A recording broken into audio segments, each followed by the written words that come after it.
স্বাগতম সবাইকে শিশুর যত্ন পেজের পক্ষ থেকে। আমি ডক্টর মোহাম্মদ আব্দুল্লাহ মাহমুদ আপনাদের সাথে আছি। আজকে নবজাতকের জন্মের পরে একটি সুস্থ নবজাতক আমরা কিভাবে বুঝতে পারবো।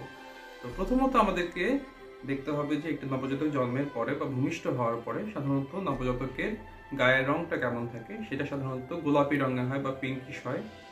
সেই নবজাতকটা সাধারণত 37 সপ্তাহের পরে 37 থেকে 42 সপ্তাহের মধ্যে যেসব নবজাতকের জন্ম হয় সেসব নবজাতক সাধারণত সুস্থ হয়ে থাকে।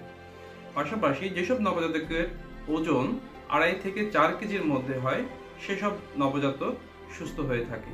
এবং আপনি দেখবেন যে তার স্বাভাবিক অ্যাক্টিভিটি থাকবে। তার চোখ, কান, নাক, হাতের নখ, পায়ের নখ 10টা 20টা হাতে পায়ের নখ থাকবে। তার জেনিটেলিয়া, তার যৌনাঙ্গ, পুরুষ হলে ছেলে বাচ্চা জেনিটেলিয়া একরকম, মেয়ে বাচ্চা জেনিটেলিয়া একরকম, সেটা স্বাভাবিক থাকবে। তার হার্ট রেট নর্মাল থাকবে, তার রেসপিরেশন শ্বাস প্রশ্বাস নর্মাল থাকবে, অ্যাক্টিভিটি, তার রিফ্লেক্সগুলো নর্মাল থাকবে। আপনি বিভিন্ন রকম রিফ্লেক্স আমরা দেখে থাকি, রুটিন রিফ্লেক্স, মরো রিফ্লেক্স, সাকিং রিফ্লেক্স। তার বাচ্চা জন্মের সাথে সাথে দেখবেন যে মায়ের বুকে দিলে তার ব্রেস্ট ফিডিং শুরু করতে পারে বাচ্চা।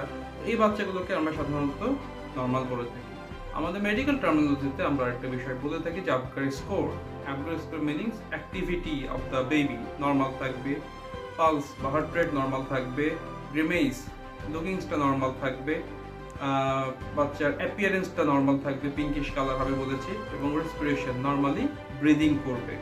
এবং সাধারণত জন্মের সাথে সাথে 24 থেকে 48 ঘন্টার মধ্যে একটি বাচ্চা কালো পায়খানা করবে, যেটাকে আমরা বলি মিকুনিয়াম স্টেইনড, মিকুনিয়াম পাস করবে। তো সেটা কিন্তু নর্মাল। এবং বাচ্চা জন্মের পরে পরে প্রস্রাব করবে, সেটাও কিন্তু নর্মাল। এবং জন্মের পরে যদি বাচ্চা 24 ঘন্টায় 5 থেকে 6 বার প্রস্রাব করে, আমরা ধরে নিই বাচ্চা পর্যাপ্ত খাবার পাচ্ছে এবং তার বুকের দুধ সাফিসিয়েন্ট হচ্ছে। সো সেই ক্ষেত্রে বাচ্চাকে আমরা বুকের দুধটা কন্টিনিউ করতে পারি। অনেক বাবা মায়েরা প্রশ্ন করে থাকেন যে বাচ্চার বুকের দুধ দিব নাকি বাইরে থেকে আমরা দুধ দিব।